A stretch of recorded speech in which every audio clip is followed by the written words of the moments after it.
Everyone, welcome back again to my channel. So this is me Nikita as usual. और आज के blog की शुरुआत सबसे पहले मैं लाइब्रेरी पहुंच के अपनी कल की टू डू लिस्ट देख रही थी। और जब ये डेट लिखी हुई है ना 23/1/2025, ये गलत है। ये 24 तारीख का ब्लॉग है जो मैं अभी शूट कर रही हूँ एंड आज है 25 तारीख, तो ये कल का ब्लॉग है मेरा बेसिकली। तो सबसे पहले पहुँच के बनाती हूँ अपनी टू डू लिस्ट और उसके बाद शुरू करती हूँ ज्योग्राफी से, जो कि हमेशा मैं शुरू करती हूँ मेरे डेली ब्लॉग में एज़ यूजुअल। आपने देखा होगा कि मैं सबसे पहले ज्योग्राफी पढ़ती हूँ क्योंकि सुबह का टाइम है, अराउंड 8 बजे मैं लाइब्रेरी पहुँच गई थी। और सुबह के टाइम पे बेसिकली मुझे याद करने वाली चीज़ें पढ़ना ज़्यादा अच्छा लगता है, तो इसीलिए सुबह 8 बजे से 10 बजे तक 2 आवर मैं देने वाली हूँ ज्योग्राफी को। सो आज मैंने ज्योग्राफी में शुरू से रिवाइज़ नहीं किया हुआ था, जो मैंने पिछले दिन छोड़ा हुआ था बस वहीं से मैं शुरू कर रही थी। लेकिन शुरू करने के 4-5 पेजेस पहले मैं सब चीज़ को रिवाइज़ कर रही थी ताकि वो फ्लो ना टूटे और उसी फ्लो के संग मैं फिर न्यू टॉपिक्स पे भी मूव ऑन करूँ। तो बेसिकली जो मैंने कल किया था that was related to I guess Himalayan range and also the peninsular plateau. इसके बारे में मैंने पढ़ा हुआ था। पेनिनसुलर प्लेट्यू मैंने ज़्यादा नहीं पढ़ा, उसमें आई स्टडीड सतपुरा रेंज। और अब मुझे जो स्टार्ट करना है that is from Vindhya range, जो कि मैं कल शुरू करूँगी।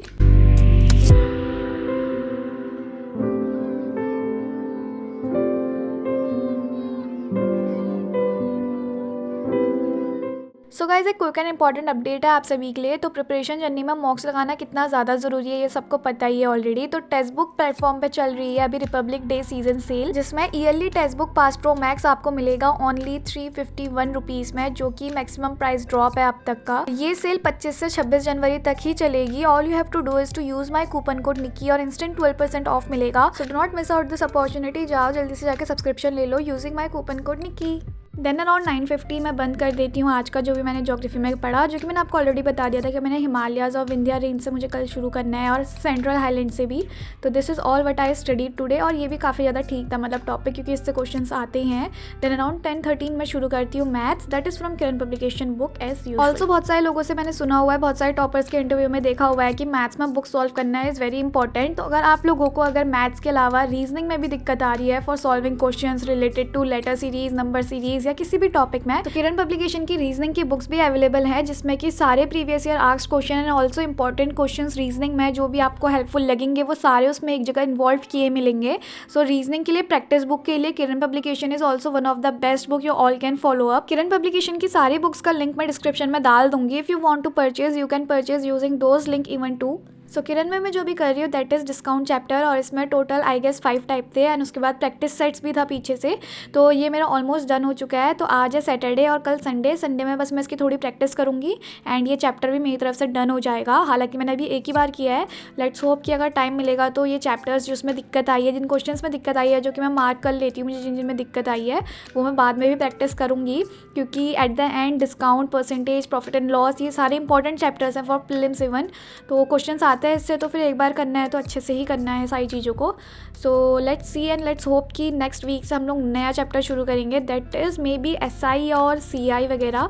तो कमेंट सेक्शन में बताना क्या शुरू करना है। सो ऑलमोस्ट 1 बजने वाला है और अब मैं बंद कर रही हूँ किरण की बुक, क्योंकि मैं जितना सोचा हुआ था आज के लिए वो मैंने सारा डन कर लिया है। एंड अब जो मैं करने जा रही हूँ दैट इज़ एक मॉक देने वाली हूँ, जो कि अवेलेबल था टेक्स्ट बुक में। हालांकि मेरा ऐसा कुछ प्लान नहीं था कि मैं मॉक दूंगी, मैंने कोई और मॉक सोचा हुआ था देने को, लेकिन वो मुझे टेक्स्ट बुक पर दिखा नहीं। तो मैं अपने ग्रुप में देखती हूँ, जो हमारा ग्रुप है टेलीग्राम चैनल का, तो सब बच्चों ने मिनी लाइफ टेस्ट दिया हुआ था। तो आई थॉट कि ठीक है मैं भी दे देती हूँ एक बार। हालांकि this was very good mock. अगर किसी को अपना कॉन्फिडेंस बूस्ट करना है तो उसके लिए बहुत अच्छा मॉक था, क्योंकि सारा इसमें बेसिक ही था। लाइक रीजनिंग के 15 क्वेश्चन थे, हर किस के 15 क्वेश्चन ही थे, लेकिन इसमें जो क्वेश्चन के टाइप था, लेवल था, वो ईजी था। एंड ऑल्सो बहुत सारे लोगों ने चैनल पे ग्रुप पे डाला हुआ था कि उनका इतना स्कोर आया, इतना स्कोर आया, एंड सबका score was very good in this mock. तो ये काफ़ी ईजी मॉक था। अगर शायद लाइव होगा तो you all can attempt this mini life mock. अब मैं सोचा हुआ था कि अराउंड 85 तो बन ही जाने चाहिए थे भाई यार, लेकिन फिर भी इट स्टक्ड इन 75 यार। मतलब मुझे गुस्सा आया देख के, लेकिन ठीक है छोड़ो कोई बात नहीं। फिर उसके बाद रीजनिंग करने के अलावा मैं करने बैठ गई एक CPO मेंस का मॉक देने। मतलब मैंने प्रीलिम्स का मॉक नहीं दिया CPO का, मैं CPO का मेंस का मॉक दे रही हूँ just to test my English कि यार मैं ठीक है मैं कर पाऊँगी या नहीं। और पता नहीं मैंने क्यों दिया भाई, इतना लेंदी मॉक था, पूरा 1 घंटा लगा मुझे इस मॉक करने में। 100 क्वेश्चन थे और मुझे इतनी नींद आ रही थी यार। हेड्स ऑफ टू दोस्त जो CPO का मेंस का 2 घंटे का मॉक देते हैं यार, इंग्लिश ही होती है सारी। तो इसमें मेरा स्कोर वॉज 59.25 आउट ऑफ 100। मैंने नहीं मजे में दे दिया था, मतलब कि इसमें अटैम्प्ट भी मैंने इतने सारे रखे थे और ऊपर से गलत भी बहुत सारे हुए होंगे, तभी इतना कम स्कोर है ना। देन घर आके देखती हूँ तो जो मैंने मॉक दिया हुआ था ना उसका एनालिसिस आ गया था। तो सबसे पहले मैं उसकी एनालिसिस करती हूँ क्योंकि बहुत ज़्यादा ज़रूरी है एनालिसिस करना। और मुझे खासकर तब ज़्यादा गुस्सा आता है जब मैं एक्सपेक्ट करती हूँ कि अराउंड 80-85 आएगा, उससे कम स्कोर आता है तो एनालिसिस करना बहुत ज़्यादा ज़रूरी हो जाता है। तो as I have already told you पहले ही कि रीजनिंग ईजी थी। इसमें मैं रीजनिंग का सिर्फ ये क्वेश्चन नहीं कर पाई थी। आप लोग करो इसका, मुझे कमेंट में बताओ इसका आंसर, ठीक है। उसके बाद मैं देखती हूँ रीजनिंग में तो ऑलमोस्ट 100% एक्यूरेसी मेंटेन थी, विच वॉज वेरी गुड। और उसके बाद फिर मैं देखती हूँ नहीं जीके पोर्शन। तो जीके पोर्शन में मैंने 2 गलत किए हुए हैं, 4 छोड़े हुए हैं।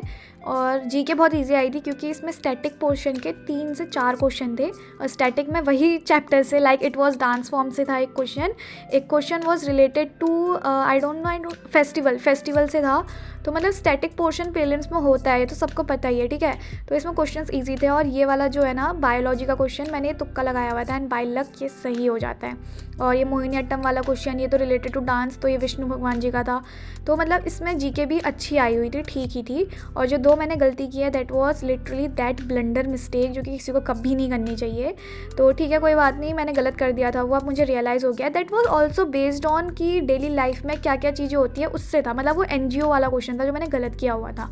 तो उसमें मैंने पता नहीं खुद से ही सेल्फ हेल्पिंग ग्रुप NGO में क्लिक कर दिया था, लेकिन उसका आंसर था कि ग्रुप के मेंबर्स जो हैं वो NGO का डिसीजन ले सकते हैं, लोन वगैरह या कुछ भी that is related to that. वो क्वेश्चन ऐसा था कुछ, मुझे याद है। लेकिन इससे ज़्यादा दुख जो मुझे सब्जेक्ट में होता है दैट इज़ मैथमेटिक्स, क्योंकि मैथमेटिक्स में मैं सोचती हूँ जितना कि 100% एक्यूरेसी मेंटेन करके चलूँगी उतने सब चीज़ें नहीं हो पाती हैं। और ये पाई चार्ट वाला क्वेश्चन तो मैं देखना ही भूल गई थी, लाइक टाइम नहीं बचा था मेरे लिए इतना देखना। और जो क्वेश्चन गलत हुआ था दैट वाज ज्योमेट्री वाला। तो ज्योमेट्री मुझे करनी है भाई दोबारा से, ज्योमेट्री मुझे बहुत डिच कर रही है, मुझे अब ऐसा फील हो रहा है।